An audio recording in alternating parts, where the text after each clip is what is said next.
बिस्मिल्लाहिर्रहमानिर्रहीम। इस वक्त वीडियो में मैं आप लोगों को एक रैली दिखा रहा हूं जिसमें आप लोग देख सकते हैं कि एक बड़ी तादाद में गाड़ियां भी मौजूद हैं, मोटरसाइकिल्स भी मौजूद हैं।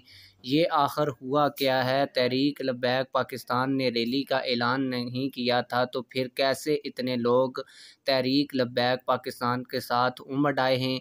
आप लोगों को बताता चलूँ कि तहरीक लब्बैक पाकिस्तान के उम्मीदवार चौधरी लियाकत अली गुज्जर साहब, जो PP 113 और PPNA 109 के मुतवक्के उम्मीदवार हैं, इन्होंने इलेक्शन कैंपेन के लिए अपनी गाड़ी निकाली। जैसे ही ये बाहर सड़क के ऊपर आए तो लोग मोहब्बत में बड़ी बड़ी गाड़ियां लेकर तहरीक लब्बैक पाकिस्तान के उम्मीदवार के पीछे चल पड़े और कुछ लोग मोटरसाइकिल लेकर भी निकल पड़े। इस तरह तहरीक लब्बैक पाकिस्तान के उम्मीदवार जो इलेक्शन कैंपेन करने के लिए निकले थे और डोर टू डोर कैंपेन कर रहे थे, उनका काफ़िला बढ़ता चला जाता है और आखिर में ये जो काफ़िला है एक रैली की शक्ल इख्तियार कर लेता है। इससे आप लोग तहरीक लब्बैक पाकिस्तान की मकबूलियत का अंदाज़ा भी लगा सकते हैं।